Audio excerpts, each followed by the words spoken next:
আপনারা আজ দেখেছেন রুহুল কবির রেজভী ডক্টর মোহাম্মদ ইউনুস স্যারকে বলছে সে নাকি জামাতি সরকার, সকল শিক্ষা প্রতিষ্ঠান নাকি সব জামাতরা দখল করে ফেলেছে। ট্যাগ দিতে দিতে দিতে দিতে কোন জায়গায় এসে পড়েছে আপনি কি টের পাচ্ছেন? আমি বলছি আপনারা নিজেদের সরকায় তেল দেন, নিজেদের সরকায় তেল দেন। 2024 সালের 5ই আগস্টের পর থেকে আজ জানুয়ারির 28 তারিখ পর্যন্ত এই দেশে কারা কি করছে দেশের মানুষের চোখে আর কালা চশমা নেই। এদেশের 18 কোটি মানুষ সব চশমা ছাড়াই দেখতে পাচ্ছে। অতএব নিজের সরকায় তেল দেন, অন্যের সমালোচনা বন্ধ করে নিজের যোগ্যতায় পারলে সামনে আগান। নাহলে 1.5 দশকের জালিমদের যা হয়েছে সামনে আপনাদেরও হবার অপেক্ষা করছে। আমি আপনার একজন দিনী মুসলিম ভাই, আপনাকে আহ্বান করছি অন্তত মুনাফিকি ছেড়ে দেন। দুনিয়ায় চিরদিন আপনি থাকবেন না, আল্লাহ আপনাকে রাখবে না। আমি কোরআন হাদিসের চশমা লাগিয়ে দেখতে পাচ্ছি অবস্থায় যদি আপনি মরে যান আল্লাহ জাহান্নামে দেবে কি করে? আপনি তো জাহান্নামের নিম্নতম স্তরে গিয়েই বসে আছেন। আপনি মুসলমানের ঘরে জন্ম নিয়েছেন, আপনার একটা পরিচয় আছে। আপনি কোরআনের বিধান কায়েমের বিরুদ্ধে যেতে পারেন না। আগামীর বাংলাদেশ যারা কোরআন সুন্নাহ ভিত্তিক চালাতে চায় 1.5 দশকের জালিম স্বৈরাচারদের মতো তাদেরকে আপনি ট্যাগ দিতে পারেন না। বলেন না কেন? আশা করছি আপনি এই কাজগুলি সামনে করবেন না। যদি করে ফেলেন আপনার সামনের পরিণাম কিন্তু ভালো হবে না। এই 1.5 দশকের জালিমদেরকে আল্লাহ একেবারে শিকড় সহ এদেশ থেকে তুলে আউট করেছে যত কারণে অন্যতম কারণ তারা কোরআনের গায়ে হাত দিয়েছিল। 1.5 দশকে দেখেন ওরা সবচেয়ে বেশি জুলুম অত্যাচার টর্চার করেছে আগামীর বাংলাদেশ যারা কোরআন সুন্নাহ ভিত্তিক চালাতে চায় তাদের উপরে। এমন একটা দল আপনি দেখান যেই দলের ভেতরে প্রথম সারির 10-12 জন নেতা কর্মীকে তারা টার্গেট নিয়ে খেয়ে ফেলেছে। এই 1.5 দশকের জালিমদের টার্গেট বিএমপি ছিল না, অন্যান্য সহযোগী সংগঠন ছিল না। এই 1.5 দশকের জালিমদের টার্গেট ছিল বাংলাদেশ জামাতে ইসলামী। বাংলাদেশ জামাতে ইসলামীকে আর কেউ চিনতে না পারলেও 1.5 দশকের জালিমরা ঠিকই চিনতে পেরেছে। আজও দেখছি এই বাংলায় যারা নব্য জালিম হয়ে উঠেছে আর কেউ জামাতে ইসলামীকে চিনতে না পারলেও এই জালিমরা চিনতে পেরেছে। 1.5 দশকের জালিমরা সর্বাত্মক প্রচেষ্টা চালিয়ে বাংলাদেশ জামাতে ইসলামীকে তারা বিদায় করতে পারেনি। ওরা যদি 10-12 জন বিদায় করেছে আল্লাহ তাআলা এই বাংলার মাটিতে লক্ষ লক্ষ ইসলামী আন্দোলনের কর্মী আল্লাহ দাঁড় করে দিয়েছে। বাংলাদেশের এমন কোন জায়গা বাদ আছে যেখানে জামাতে ইসলামের কর্মী নেই? আল্লাহর বিধান দিয়ে সমাজ চলবে, রাষ্ট্র চলবে, এই পক্ষের কর্মী নেই? নেই। আমি তো সারা বাংলাদেশ ঘুরে ঘুরে যে বাঁধ ভাঙ্গা জোয়ার দেখতে পাচ্ছি এটা ঠেকানোর ক্ষমতা পৃথিবীর কারোর নেই। টেকনাফ থেকে তেতুলিয়া, রপসা থেকে বাঁধুরিয়া, সুন্দরবন থেকে বান্দরবন, সারা বাংলাদেশে যেন একটাই কথা, আগামীর বাংলাদেশ চলবে আল্লাহর কোরআন দিয়ে। যে বাঁধ ভাঙ্গা জোয়ার উঠেছে আপনি ঠেকাতে পারবেন না। যত মন্তব্য করবেন ওই 1.5 দশকের জালিমদের মতো, এদেরকে নিয়ে যত ট্রয়েল করবেন আপনি তত পচে যাবেন। মন্তব্য করে কারোর গন্তব্য আটকানো যায়? কোরআনের হেফাজতকারীকে আল্লাহ যে কোনো মূল্যের বিনিময়ে তিনি হেফাজত করবে না করবে না? এর পক্ষে যারা আছে তাদের হেফাজত তিনি করবেন না নাকি?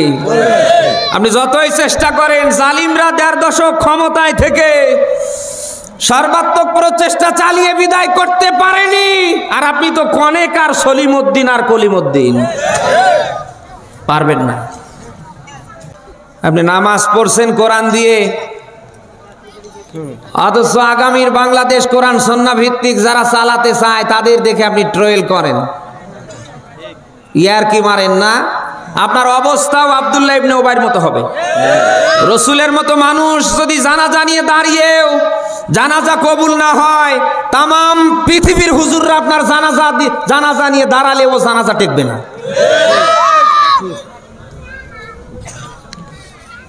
এগুলি করা যাবে না। আমরা মুসলিম না, বলে না কেন? আমাদের রাজনৈতিক পরিচয় ভিন্ন থাকতে পারে, আমাদের আদর্শ ভিন্ন হতে পারে, আল্লাহর কোরআন দিয়ে আগামীর বাংলাদেশ চলবে, এই পক্ষে আমরা কোনো ভিন্নতায় থাকতে পারি? আমি আবারও বলছি, রাজনৈতিক ভিন্নতা থাকে, কিয়ামত পর্যন্ত থাকবে। আদর্শগত মত পার্থক্য আছে, কিয়ামত পর্যন্ত থাকবে। কিন্তু রসুলের সুন্নাহ দিয়ে, আল্লাহর বিধান দিয়ে আগামীতে দেশটি চলবে, আমরা কি এই পক্ষে এক না? সবাই আওয়াজ করে বলেন। রসুলের মতো মানুষ 10 বছর কোরআন দিয়ে দেশ চালিয়েছেন, তামাম পৃথিবীবাসীকে তাক লাগিয়ে দিয়েছেন। একমাত্র শান্তি প্রতিষ্ঠা করতে গেলে কোরআনের সুশাসন প্রতিষ্ঠার বিকল্প নেই। রসুলের মতো মানুষ যদি কোরআন দিয়ে 10 বছর দেশ চালিয়ে, রসুল যদি প্র্যাকটিক্যাল লাইফে দেখাতে পারে, আমরা যারা রসুলের উম্মত দাবি করছি, আগামীর বাংলাদেশ কোরআন সুন্নাহ ভিত্তিক চলুক, এটা আমাদের জরুরি না? বলে না কেন? রসুলের সুপারিশ কিয়ামতে আমি যদি, আপনি যদি না পাই, আপনার আমার বাঁচার কোনো পথ আছে? তাহলে সেই রসুলের সুপারিশ যদি পেতে চান, শুধু রসুলকে নামাজে মানলে হবে? এই যে রোজা সামনে আসছে, এই 30টা রমজানের রোজায় মানলে হবে? হজ ওমরায় গিয়ে মানলে হবে না? জীবনের সব জায়গায়? বেররংপুর বাসী সূরা হাসরের 7 নম্বর আয়াতে ব্যাখ্যা পাবেন। আল্লাহ পাক বলেন, আমার রসুল জানিয়ে এসেছে, ফাখুযু, অতঃপর তা তোমরা গ্রহণ করো, ওয়া নাহাকুম আনহু ফান্তাহু, তিনি যেটা ছেড়ে দিয়েছে তা তোমরা ছেড়ে দাও, বর্জন করো। কে বলছেন? আল্লাহ বলেন। বিশ্বনবী মুহাম্মদ রাসূলুল্লাহর মতো মানুষ 10 বছর যদি আল্লাহর কোরআন দিয়ে দেশ চালিয়ে থাকেন, আমরা যারা উম্মত দাবি করছি, আগামীর বাংলাদেশ কোরআন দিয়ে চলবে, ওই পক্ষে থাকা জরুরি কিনা? আপনাকে আমি আবারও বলছি, জীবনের সব জায়গায় বিধান মানতে হবে, যেন কার? জীবনের সব জায়গায় আদর্শ মানতে হবে একজন নেতার, তিনি আল্লাহ ঘোষিত মুহাম্মাদুর রাসূলুল্লাহ। কিয়ামতে যদি আপনি জান্নাতে যেতে চান, আপনাকে আমি বলছি, আপনার খাইতে নিতে উঠতে বসতে সব জায়গায় মানতে হবে আল্লাহ প্রদত্তিত একজন নেতাকে, আল্লাহ প্রদত্ত ঘোষিত একজন মহামানবকে। তিনি হচ্ছেন মুহাম্মাদুর রাসূলুল্লাহ। তিনি 10 বছর নিজে কোরআন দিয়ে দেশ চালিয়েছেন। এখন আপনি যদি রসুলের সেই উম্মত দাবি করেন, আগামীর বাংলাদেশ যারা কোরআন সুন্নাহ ভিত্তিক চালাতে চায়, আপনার কাজ হবে তাদেরকে রায় দেয়া, সমর্থন দেয়া। আপনি যদি না পারেন, আপনি যতই নামাজ পড়েন, রোজা রাখেন, আপনি যত ভালো কাজেই করেন, আপনি মুনাফিক। রসুলের হাদিস বলছে, কেউ যদি আল্লাহর বিধান কায়েমের পক্ষে ন্যূনতম রায়টুকুন, সমর্থনটুকুনও রাখতে না পারে, নবীজি বলেন মুনাফিক। আপনি কি আমার কথা শুনতেছেন? আপনি কি মুনাফিক হয়ে মরতে চান?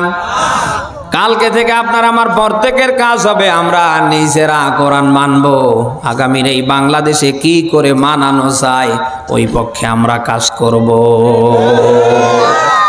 আল্লাহ যেন আমাদের কবুল করে। সবাই বলেন আমিন। আচ্ছা, এখন এটা যদি আপনি মানাতে চান, কোরআনের সুশাসন প্রতিষ্ঠা করতে চান, তাহলে যোগ্য নেতার দরকার আছে না নেই?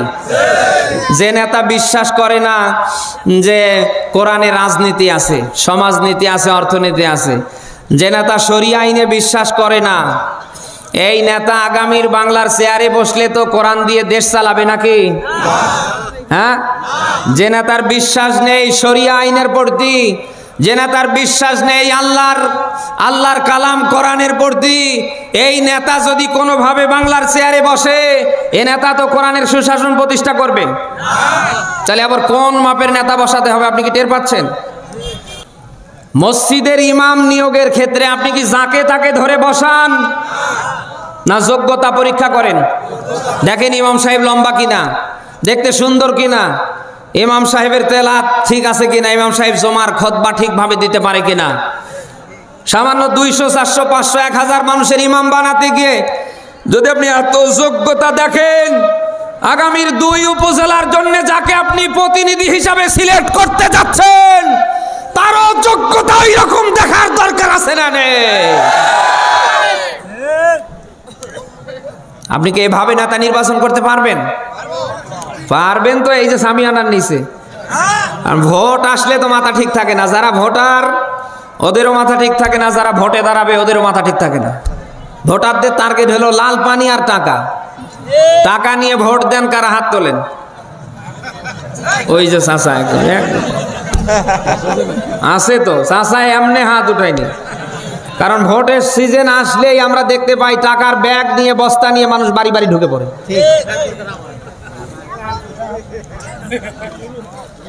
আগামীর নির্বাচনে কি আপনি এই টাকা দেখে ভোট দেবেন? আপনার এই 2 উপজেলায় যদি আপনি শতভাগ শান্তি প্রতিষ্ঠা করতে চান, 2 উপজেলার মানুষের মাঝে যদি আপনি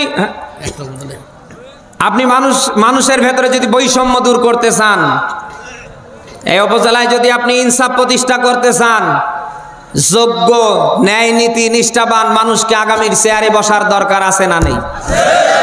আমাদের তো নেতা ওই রকম হওয়ার দরকার যে নেতা জানাজার নামাজের ইমামতি দিতে পারে, জুমার নামাজ পড়াতে পারে, আবার নেতা পার্লামেন্টের চেয়ারে বসে আইন পাস করতে পারে। কোন নেতার পিছনে ছুটছেন যে নেতা 200, 500, 1000 মানুষের সামনে কি বলে নেতার খুঁজে পায় না? এরকম যোগ্যতাহীন নেতা এই দেশে কম না বেশি? এমন নেতা মানছেন নামাজ নেই, কালাম নেই, আল্লাহ নাই, রসুল নেই, আখেরাত পরকাল কিছু নেই, ওরা আছে শুধু খাও খাও। কি করে চেয়ারে বসা যায়? আরে ভাই, যে নেতা ইসলাম মানে না, ইসলামে বিশ্বাসী না, শরিয়া আইনে বিশ্বাসী না, কোরআনে বিশ্বাসী না, এই নেতা কি কোনো মুসলমানের নেতা হতে পারে? আমি মনে করি এগুলি বাংলার কোনো মানুষের নেতা হতে পারে না। এক একটা বাংলার মানুষের জন্য ক্যান্সার। আগামীতে যদি জনপ্রতিনিধি নির্বাচনে আপনি ভুল করেন, এই 1.5 দশকের জালিমদের চেয়েও ভয়ঙ্কর অবস্থার ভেতরে থাকবেন। আপনি কথাটা লিখে রাখেন, ঠিক? কারণ এখনো ভোট হয়নি, এখনো ক্ষমতা পায়নি, তাতে আপনি দেখতে পাচ্ছেন না কত কিছু চালাচ্ছে। না কথা না বলে বুঝি কি করে? এই হক কথা বলতে সমস্যা আছে? আমি কি ইন্ডিয়া থেকে পাসপোর্ট করে এসেছি? যারা এখনো ভোট করেনি, ক্ষমতায় যায়নি, আপনারা দেখতে পাচ্ছেন প্রতিনিয়ত 1.5 দশকের জালিমদের মতো করে কোরআনের মাহফিল আলেমদেরকে তারা বাধাগ্রস্ত করছে, অনেক আলেমকে তারা লাঞ্ছিত করছে, অনেক আলেমকে তারা ধরে গোপনে গিয়ে পিটাচ্ছে পর্যন্ত। যারা এখনো ভোট করেনি, ক্ষমতায় যাবে কিনা আল্লাহ ভালো জানে। 1.5 দশকের জালিমরা যেভাবে কোরআনের ময়দানে আলেমদের সাথে খারাপ ব্যবহার করেছে, ঠিক একই ভাবে আমরা দেখতে পাচ্ছি একটা গোষ্ঠী আবার তাই শুরু করেছে। মাহফিল মঞ্চে আসার আগ পর্যন্ত কত কান মন্ত্র, এই কান মন্ত্রগুলো তো ছিল সেই সময় 1.5 দশকের জালিমদের। না কথা না বলে বুঝি কি করে? হুজুর এটা বলা যাবে না, ওটা বলা যাবে না, এটা বলবেন না, ওটা বলবেন না, ঠিক একই ভাবে একটা গোষ্ঠী আবার আমাদেরকে কান মন্ত্র এইভাবে দিচ্ছে। আল্লাহর আইন চাই, সৎ লোকের শাসন চাই, আল্লাহর আইন দিয়ে দেশটা চলুক, এ কথা বললেই নাকি আমরা সব জামাত ইসলামের বক্তা। আল্লাহর কোরআনের সঠিক কথাগুলি জালিমদের সময় বলতে গিয়ে আমাদেরকে নানাভাবে বাধাগ্রস্ত করেছে। আমাদের এনআইডি কার্ডের ফটোকপি থানায় দেয়া লাগছে, তারপরে মাহফিল পর্যন্ত আমরা আসতে পেরেছি। ঠিক তো একই আবার শুরু হয়েছে। অনুরোধ করে বলছি, আগামীর জনপ্রতিনিধি নির্বাচনে যদি ভুল করেন, 1.5 দশকের জালিমদের মতো ভয়ঙ্কর অবস্থা বাংলায় দেখতে পারবেন। আপনি দেখতে পাচ্ছেন না, এখনো ক্ষমতায় যায়নি, তাফসির মাহফিল নিয়ে ওদের আপত্তি। ওই যে ফজু নাকি, পাগলা ফজু নাম শুনেননি? কিশোরগঞ্জে বাড়ি, এতদিন ছিল ছাত্রলীগের হে নাকি ক্যাডার, যখন নমিনেশন পায় না তখন আবার এসে এই গ্রুপে যোগ দিয়েছে। তাফসীর মাহফিল নিয়ে যাদের আপত্তি, তাদের চুলকাচুলকি এখনই শুরু হয়েছে। ক্ষমতা পাবে কিনা আল্লাহই ভালো জানে। কোনোভাবে যদি ক্ষমতার চেয়ারে বসতে পারে, জালিমদের যে ভয়ঙ্কর রূপ তারা ধারণ করবে। অতএব আপনার আমানত নামক ভোট আপনি দেবেন, তবে আপনার এই ভোট যেন কোনো জালিম, কোনো স্বৈরাচারের ব্যালটে না যায়। আপনার ভোট আপনি দেবেন যাকে ইচ্ছা তাকে না, যে পাওয়ার হকদার, যে যোগ্য তাকে দেবেন। একটি ভোটের মূল্য আছে, ভোট দেবেন না? বলেন, আপনি কি ওই রকম 1.5 দশকের জালিমদেরকে আপনার আমানত নামক ভোট দিয়ে বাংলার চেয়ারে বসাতে চান? আল্লাহ যেন জালিম মুক্ত, স্বৈরাচার মুক্ত একটা দেশ আমাদেরকে উপহার দেন। সবাই বলেন আমিন। এই জন্য আমরা আগামীতে নেতা নির্বাচন করব। নেতা নির্বাচনের পদ্ধতি আমি বলছি, আপনি মসজিদের ইমাম যেভাবে নির্বাচন করেন, আগামীতে যাকে ভোট দিয়ে আপনি চেয়ারে বসাতে চাচ্ছেন, ঠিক একইভাবে তারও যোগ্যতা দেখে বসানোর দরকার আছে না নেই? আপনি সূরা নিসার 59 নম্বর আয়াতে পাবেন, আল্লাহ পাক বলেন, ইয়া আইয়ুহাল্লাযীনা আমানু আতিউল্লাহা ওয়া আতিউর রাসূল ওয়া উলিল আমরি মিনকুম। আয়াতের দিকে খেয়াল করেন, কষ্ট হচ্ছে আপনাদের মনে হয়। আল্লাহ পাক বলেন, হয় ঈমানদাররা, ওহে বিশ্বাসীরা, যাদের ঈমান আছে, যাদের বিশ্বাস আছে, আমি আল্লাহ তাদের বলছি, আমি আল্লাহ এবং আমার রাসূলের আনুগত্য করো। ওয়া উলিল আমরি মিনকুম, এবং তোমাদের ভেতরে যারা উলিল আমর, যারা নেতৃত্ব দেবে, তোমরা তাদের অনুসরণ করো। কে বলছি? আরো জোরে। এদের ভেতরে মজার নিগুর রহস্য আছে। আল্লাহ শব্দের আগে আতিউ, রাসূল শব্দের আগে আতিউ, ওয়া উলিল আমরি মিনকুম, উলিল আমরের আগে কিন্তু আতিউ আছে। বলেন না কেন ভাই? না না, নেই ভাই। আল্লাহ শব্দের আগে আতিউ, রাসূল শব্দের আগে কি আছে? আতিউ। এই আতিউ শব্দটি ফেল ভাব ক্রিয়া। আল্লাহ এবং রাসূলের আনুগত্য করতে হবে, চোখ বন্ধ করে কোনো প্রশ্ন চলবে না। ওয়া উলিল আমরি মিনকুম, আপনার যিনি উলিল আমর হবে, আমির হবে, নেতা হবে, তার আনুগত্য ওইভাবে চোখ বন্ধ করে করা যাবে না। ইসলামে জায়েজ নেই, এটা হারাম। হারাম। আপনাকে অন্তত গবেষণা করতে হবে, তাকে নিয়ে অন্তত থিসিস করতে হবে, এই লোকটা ঠিকমতো ইসলাম মানে কিনা, এই লোকটা ইসলামের বিধান প্রতিষ্ঠার পক্ষে কিনা, এই লোকটা ঠিকমতো নামাজ কালাম পড়ে কিনা, এই লোকটা ইসলামী আন্দোলনের রাজ কায়েমের কর্মী কিনা, সব দেখে শুনে এরপরে আপনাকে মানতে হবে। এখন যদি বলেন যে না, আমার দরকার নেই, বিশ্বাস করুন আপনার নেতা যেমন হবে, কিয়ামতে আপনার হাল ওই রকম হবে। নেতা যদি হয় আবু জেহেল, আবু লাহাব মার্কা, আপনি নামাজ রোজা পড়েও বাঁচতে পারবেন না। ওই আবু জেহেল, আবু লাহাব মার্কা নেতা যদি জাহান্নামে যায়, আল্লাহ আপনাকে ওর সাথে জাহান্নামে দেবে। ইয়াকুলু ইয়া লাইতানি কদ্দামতু লি হায়াতি। পার্থিব জগৎ সম্পর্কে মানুষ আফসোস করবে, ইয়া ওয়াইলাতা লাইতানি লাম আত্তাখিদ ফুলানান খলিলা। সেদিন মানুষ নেতা বন্ধু নির্বাচনে দুঃখ প্রকাশ করবে, ডাক দেয়া বলবে, আল্লাহ আমরা যদি অমুককে নেতা মানতাম, বন্ধু বানাতাম, খলিল করতাম, অন্তত আজ আমাদের এই জায়গায় আসা লাগতো না। সেই দিন আফসোস করার চেয়ে আপনাকে আমি এখনই বলছি, অন্তত এই আফসোসটা এখনই করার দরকার। আপনি যারে তারে পেছনে যেতে পারেন না, যাকে তাকে আপনি নেতা মানতে পারেন না। আপনাকে আল্লাহ ভালো মন্দের জ্ঞান দিয়েছে, কারোর পিছনে যাবার আগে অন্তত চিন্তা ভাবনা করার দরকার আছে না নেই?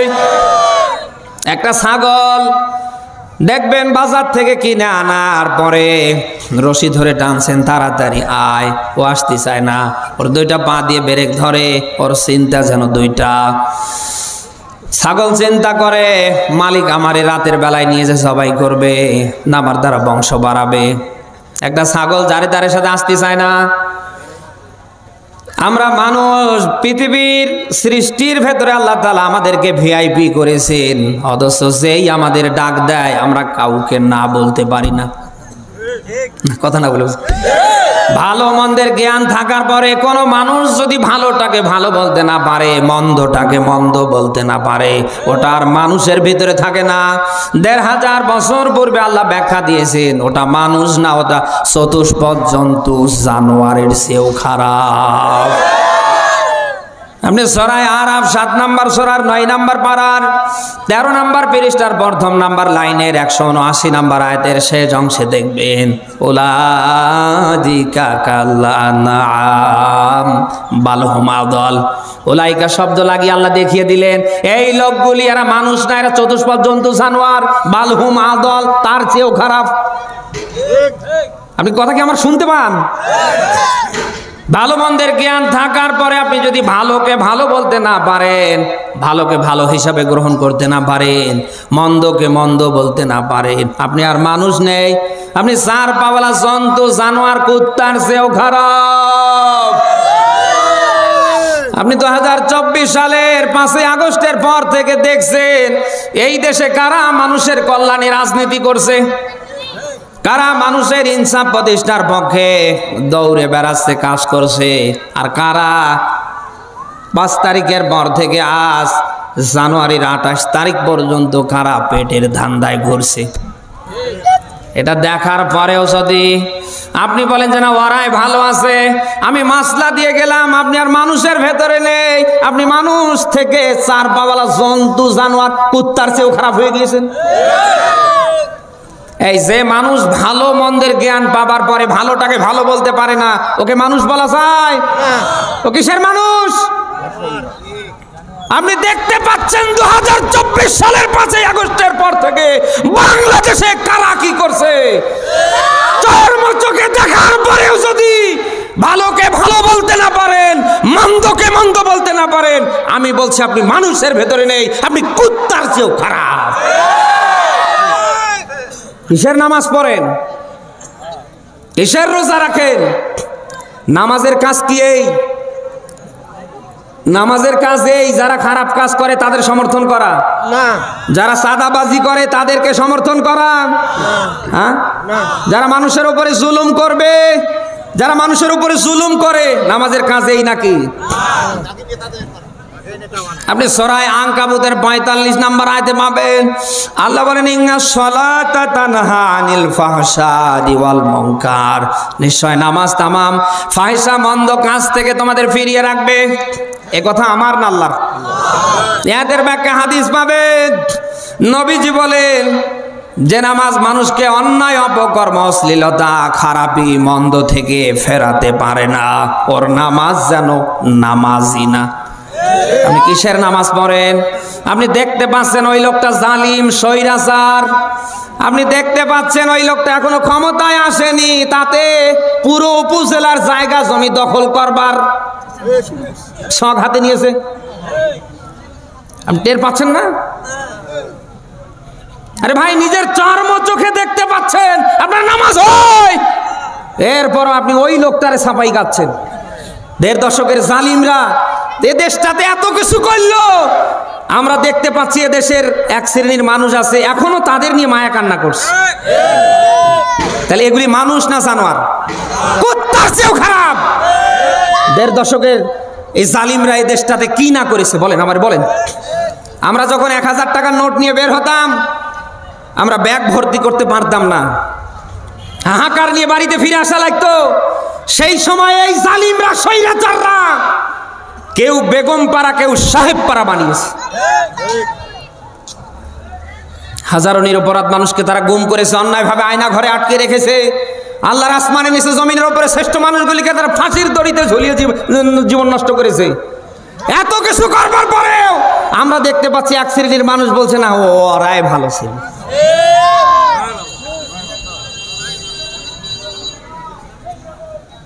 যা করছেন একটু ঠান্ডা মাথায় চিন্তা ভাবনা করে করবেন, আশা করছি ফিরে আসবেন। আল্লাহ আপনাকে ভালো মন্দের জ্ঞান দিয়েছে, এটা জিন্দা থাকতে যদি কাজে লাগাতে না পারেন আপনার দুনিয়াও শেষ হবে, আখিরাতও শেষ হবে। আল্লাহ যেন সবাইকে তৌফিক দান করে, আমিন বলি। দরুদ ও সালাম মানবতার মহান নবী মুহাম্মদ রাসূলুল্লাহর উপর পড়ছি সাল্লাল্লাহু। আমি সূরা মুদ্দাসসির থেকে 38, 39 দুইটা আয়াত পড়েছি, থাকবেন ততক্ষণ তো? একটু জবান খুলে বলেন আউযু বিল্লাহি মিনাশ শাইতানির রাজিম। বিসমিল্লাহির রহমানির রহিম। কুল্লু নাফসিম বিমা কাসাবাত রহিনা ইল্লা আসহাবাল ইয়ামিন। সূরা মুদ্দাসসির কোন সূরা? এই যে যারা দাঁড়িয়ে আছেন একটু আল্লাহর রাস্তায় বসেন তো। আর আপনার মাইক এত গলা টানছে কেন ভাই? গোটা সিজন শেষ হয়ে যাচ্ছে, গলা টানছে না, ভাঙছে না, আর আপনি কি করছেন?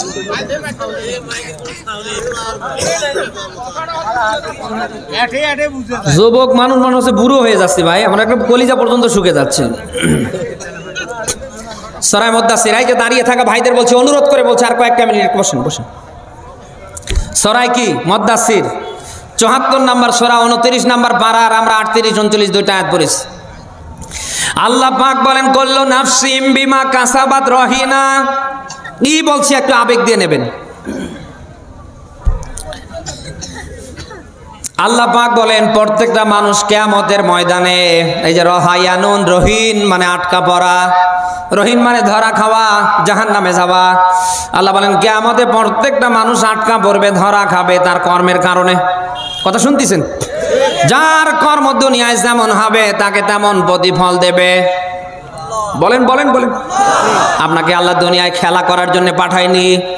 আপনি মরে মরে 1.5 দশকের জালিমদের মতো বড় বড় ফ্ল্যাট করবেন, বেটার নামে বেটির নামে 14 গোষ্ঠীর নামে ব্যাংক অ্যাকাউন্ট করবেন, আর দেশের টাকা সব জমিয়ে রাখবেন। সাহেব পাড়া বেগম পাড়া বানাবেন, এজন্য আল্লাহ দুনিয়ায় পাঠায়নি। আপনি শত শত বিঘা জমির মালিক হবেন, এজন্য আল্লাহ দুনিয়ায় পাঠায়নি। আমার আল্লাহ দুনিয়ায় পাঠিয়েছে তার বিধান মানবেন, মানাবেন, ওই জন্যে।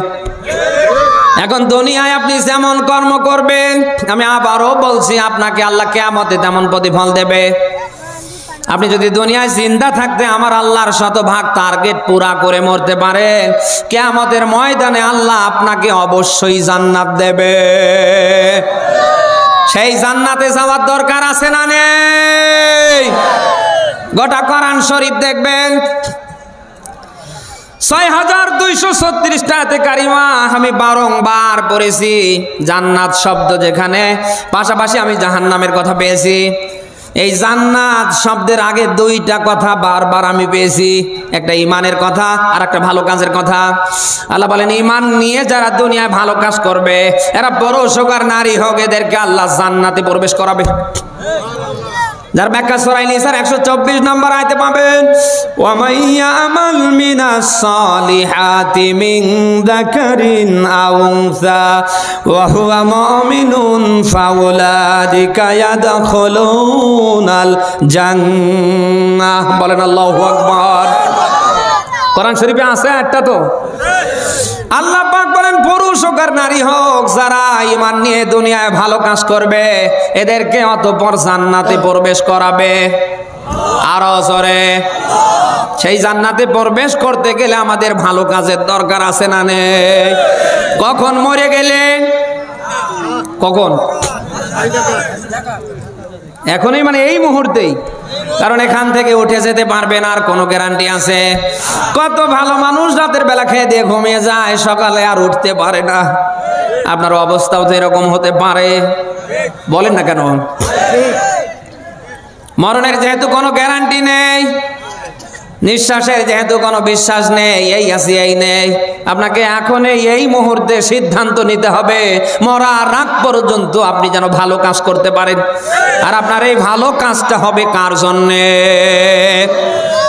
আল্লাহর জন্য যদি ভালো কাজ করতে পারেন, এটা যদি যাররা পরিমাণ অনুপরিমাণ হয়, কিয়ামতে এটা আপনাকে জান্নাতে নিয়ে যাবে। ঠিক মেসকাদের হাদিস বলছি, নবীজি বলেন আখলিস দীনাকা ইয়াকফিকাল আমালুল কলিল। নবীজি বলেন কেউ যদি একনিষ্ঠার সাথে, ইখলাসের সাথে, আল্লাহর রাজি খুশির জন্য যদি কেউ যাররা পরিমাণ ভালো কাজ করতে পারে, কিয়ামতের ময়দানে এটা তার জন্য নাজাতের মাধ্যম হবে। নামাজ, রোজা, হজ, যাকাত, দান, সদকা, মাথায় টুপি, মুখে দাড়ি, পোশাক আশাক, ভোট, যত কিছু হবে সব যেন আরো জোরে আল্লাহ তাআলা তার রাসূলকে ডিরেকশন দিচ্ছে, হে রাসূল আপনি বলুন, কুল ইন্না সলাতি ওয়া নুসুকি ওয়া মাহইয়ায়া ওয়া মামাতি লিল্লাহি রাব্বিল আলামিন। হে নবী আপনি বলুন, জীবন, মরণ, কুরবানি, নামাজ সব কার জন্য? আরো জোরে বলেন, আল্লাহর জন্য যদি সব কিছু করতে পারেন, আবারও বলছি এটা যদি যাররা পরিমাণ হয়, অনুপরিমাণ হয়, এটা কিয়ামতে আপনাকে জাহান্নাম থেকে বেঁচে জান্নাতে নেবে। আর আল্লাহর রাজি খুশির জন্য যদি না হয়, পাহাড় সম পরিমাণ আপনি দুনিয়ায় ভালো কাজ করতে পারেন, অসুবিধা নেই, এটা আপনাকে জান্নাতে নেবে না, বরং এটা আপনাকে জাহান্নামে নিয়ে যাবে। মেসকাতের হাদিস বলছি, কিয়ামতে আল্লাহ জাহান্নাম উদ্বোধন করবে 3 শ্রেণীর মানুষ দিয়ে। আপনার কথা কি শুনতেছেন? কিয়ামতে আল্লাহ জাহান্নাম উদ্বোধন করবে 3 কোয়ালিটির মানুষ দিয়ে। তার ভেতরে দুনিয়ায় যারা লোক দেখানো কাজ কাম করবে, আপনার ইবাদত বান্দেগি, আপনার ভোট, নির্বাচন, আপনার জীবনযাপন, আপনার খাওয়া থেকে একেবারে আজরাইল আসা পর্যন্ত, এগুলি যদি আল্লাহর জন্য না হয়ে লোক দেখানো হয়, এর ভেতরে যদি রিয়া থাকে, কিয়ামতের কঠিন মুসিবতের দিনে এগুলি আপনাকে জাহান্নামে নেবে। শুধু জাহান্নামে নেবে না, আল্লাহ জাহান্নাম উৎপাদন করবে 3 ক্যাটাগরির মানুষ দিয়ে, তার ভেতরে আপনাকে আল্লাহ ফেলবে। আপনি কি সেই জাহান্নামে যেতে চান? আপনাকেই বলছি, কিচ্ছু নিয়ে যেতে পারবেন না। জীবনের শেষ সম্বল 3 টুকরো সাদা কাপড়। দেখেন তো কোনো পকেট আছে? আছে, পকেট আছে? এমন কোন পোশাক বাদ আছে যে পোশাকের ভেতরে পকেট নেই? কিন্তু জীবনের শেষ সম্বল 3 টুকরো সাদা কাপড়, কোন পকেট আছে? আরে ভাই, আইসেন একা যাবেন একা, আসার বেলায় যেমন এসেছেন যাবার বেলায়ও যাবেন। কিসের মাস্তানি করেন? কিসের ক্ষমতা দেখান? কিসের ধান্দায় আপনি কি করছেন? আপনাকে আমি বলছি, অন্তত একটা বার বিবেকটাকে নাড়া দেন, খাড়া করেন। আল্লাহর আদালতে আজ না হোক কাল আপনাকে দাঁড়াতেই হবে। কি নিয়ে দাঁড়াবেন আপনি? আপনি মুসলমানের ঘরে জন্ম নিয়ে আপনি ইসলামী শরিয়া আইনে বিশ্বাসী না। কোরআন দিয়ে সমাজ চলবে, রাষ্ট্র চলবে, শতভাগ অন্যায় দূর হবে, সব মানলেও আপনি এটা মানতে পারেন না। আপনি মুসলমানের ঘরে জন্ম নিয়েছেন, আপনি ঠিকঠাক মতো নামাজ কালামটা পর্যন্ত পড়েন না। এখানে কত মানুষ আছে জুমা পর্যন্ত পড়ে না। নামাজের কথা বললে আর ওর মাসলা বাড়ে, হুজুর নামাজ না পড়লে কি হবে, ঈমান পাকা আছে না? ভাই হাসির জন্য বলিনি। মুসলমানের প্রথম নাম্বার কাজ হচ্ছে নামাজ। আপনার নামাজ যদি দুনিয়ায় ঠিক হয়, আপনার জীবনের সব আল্লাহ ঠিক করে দেবে।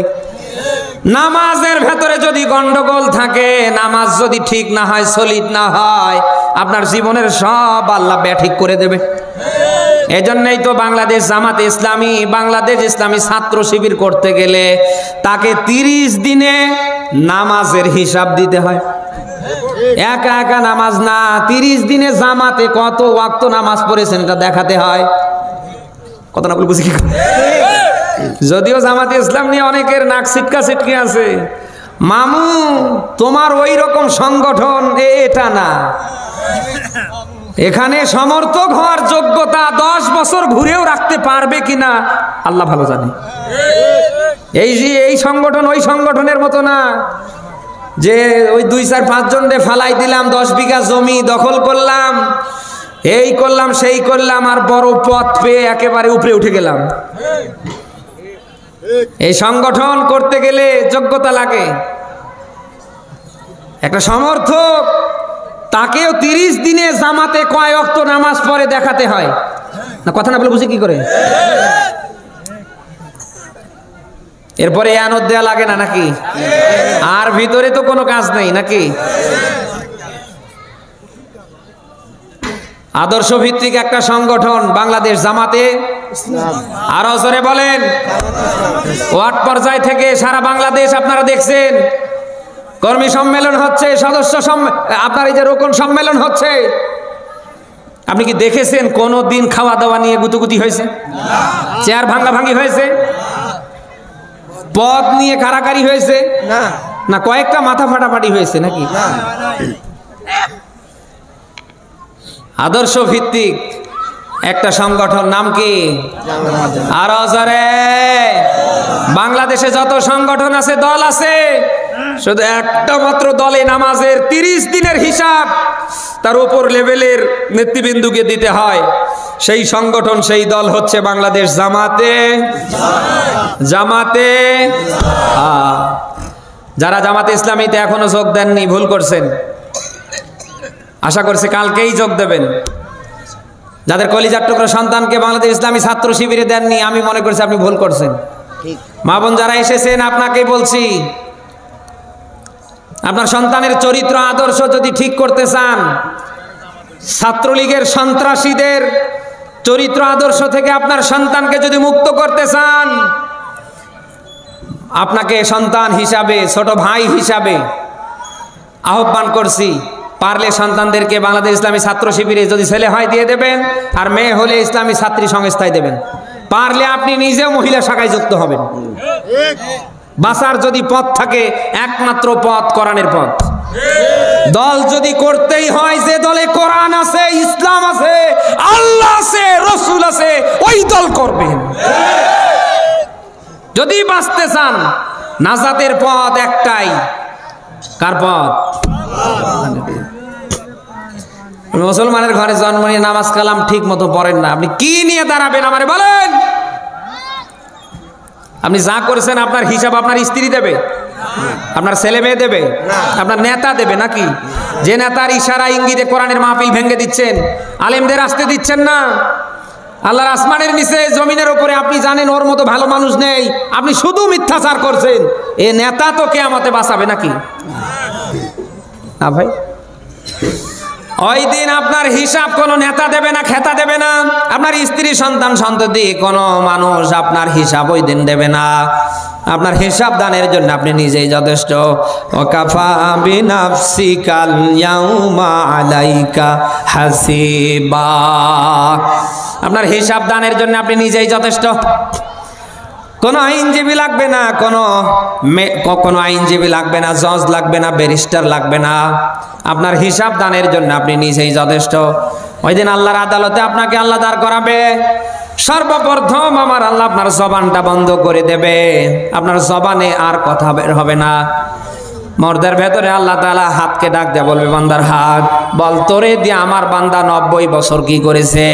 পারে ডাক দেয়া বলবে, আমার বান্দার পা বল তোরে দিয়ে আমার বান্দা কোন কোন জায়গায় গিয়েছে।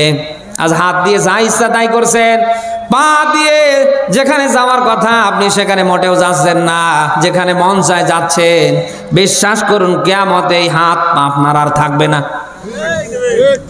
হাত ডাক দিয়ে বলবে, আল্লাহ এই করেছে সেই করেছে, নামাজও পড়েছে, সুদ খেয়েছে, ওজনে কম বেশি করেছে, অন্যের জমির আইল ঠেলেছে, খাদ্যে ভেজাল দিয়েছে, ভোট দেবার সময় যোগ্য মানুষের মার্কায় ভোট না দিয়ে জালিম স্বৈরাচার সিটার বাটপাতদের মার্কায় ভোট দিয়েছে। টের পাচ্ছেন? হাত আজকে কিছু না বললে কিয়ামতে বলবে না নাকি? আল ইয়াউমা নাখতিমু আলা আফওয়াহিহিম ওয়া তুকাল্লিমুনা আইদিহিম ওয়া তাশহাদু আরজুলুহুম বিমা কানু ইয়াকসিবুন। জবান বন্ধ হয়ে যাবে, হাত কথা বলবে, পা কথা বলবে। এই বাঁচার কি কোনো উপায় আছে? যা করছেন অন্তত চিন্তা ভাবনা করে করেন। আপনি যা করছেন কেউ দেখছে না, কে দেখে? আপনার আমার চর্মচোখের আল্লাহরে দেখা না গেলেও তিনি আমাদের দেখতে পারে কিনা? জানলা দরজা লাইট সব বন্ধ করলেন, গোপনে কাজ সারছেন, কে দেখে? আল্লাহ দেখে। সেই আল্লাহর ভয় ভীতি নিয়ে আমরা যেন আমাদের কর্ম ভালো করতে পারি, আমরা যেন ভালো কাজ নিয়ে মরতে পারি। পারবো তো? কারা পারি দেখি? লিল্লাহে তাকবীর। আল্লাহ যেন কবুল করে।